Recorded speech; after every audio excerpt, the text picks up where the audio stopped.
Hi, welcome back. I'm reading The One Who Remembered Too Much by Jason Gray. There are some people who walk this earth with a quiet, unshakable knowing, not a belief, not a theory, a knowing.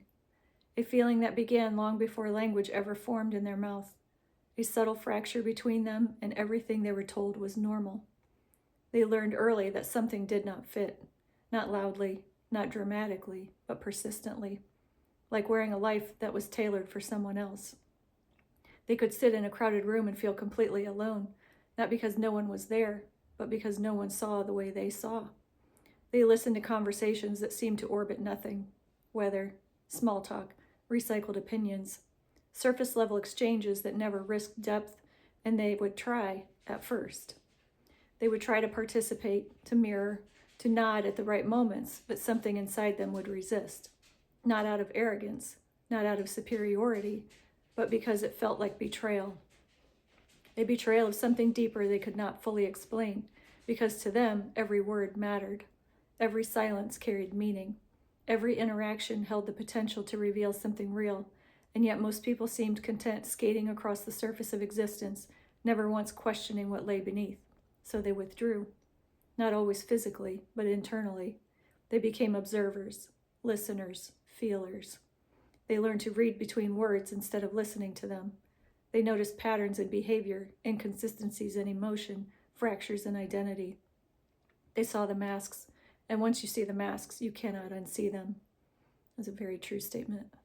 This is where the real struggle begins, because when you cannot unsee, you cannot unknow. And when you cannot unknow, you cannot pretend. Not convincingly, not for long. People begin to feel it. They sense that you are different, even if they cannot explain why. Some are drawn to it. Most are unsettled by it, because your presence alone disrupts the unspoken agreement everyone else has made to not look too deeply, to not question too much, to not feel beyond what is convenient. You become the one who asks questions no one wants to answer, the one who pauses when everyone else laughs, the one who does not react the way you are supposed to, the one who does not play along, and for that you are labeled too intense, too serious, too distant, too much, or sometimes not enough. The truth is far simpler and far more isolating. You are not built for the shallow end of existence, and trying to live there will only break you. There is a particular kind of loneliness that comes with this. Not the loneliness of being alone, but the loneliness of being surrounded by people and still feeling unseen. It's 100% true. Unmet, unmatched. It is the feeling of having entire galaxies of thought, perception, and awareness inside you with nowhere for them to land. You begin to crave something you cannot easily find. Real conversation, real connection, real presence. Not performance, not scripts, not roles being played out unconsciously, but something raw, something unfiltered, something true. And because that is rare, you spend long stretches in silence. Not because you have nothing to say, but because what you have to say requires a space that almost never exists, so you become selective. With your energy, with your words, with your attention. You would rather say nothing than engage in something that feels empty. You would rather be alone than surrounded by noise. You would rather wait for one real moment than participate in 1,000 meaningless ones, and this is often misunderstood. People assume you are cold, detached, uninterested, but in reality, you feel too much. You understand too deeply to pretend otherwise. There is also a quiet grief that comes with this path. The grief of realizing that many people will never meet you where you are. Not because they cannot, but because they do not want to. Because depth requires confrontation, honesty, self-awareness. And most people have built entire lives avoiding those things, so you stop trying to be understood by everyone. You begin to accept a hard truth. You are not here to fit in. You are here to remain intact, and that changes everything. Because once you stop forcing yourself into places you were never meant to belong, you begin to notice something else, something subtle, something powerful. You begin to recognize others like you. They are rare, but they exist. You feel them immediately. There is no need for performance, no need for explanation. The conversation drops straight past the surface into something real. Time behaves differently around them. You do not feel like you have to translate yourself.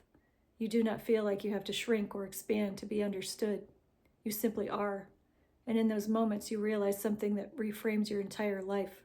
You were never wrong. You were never too much. You were never out of place. You were just surrounded by environments that could not receive you. And maybe, just maybe, that feeling you have carried your whole life, that sense that you are not from here, was never about leaving this world. It was about seeing it clearly.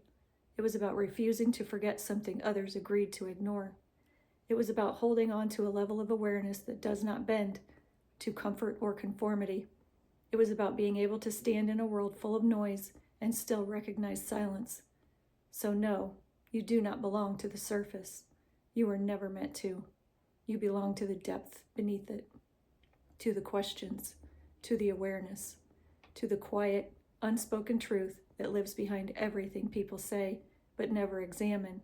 And yes, that path is lonely, at times brutally so, but it is also rare and real and unbreakable, because in a world built on performance, you remained honest. In a world addicted to distraction, you stayed aware. In a world that rewards conformity, you chose truth, and that will never be understood by everyone. It was never supposed to be. Jason Gray. Hashtag Winnipeg, hashtag Manitoba, hashtag Canada.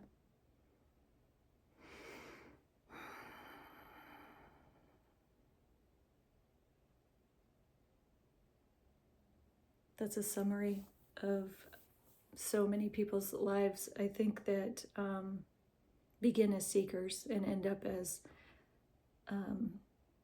embodied coherence. And so when we find those people that we can talk to and speak openly, they mean absolutely everything to us.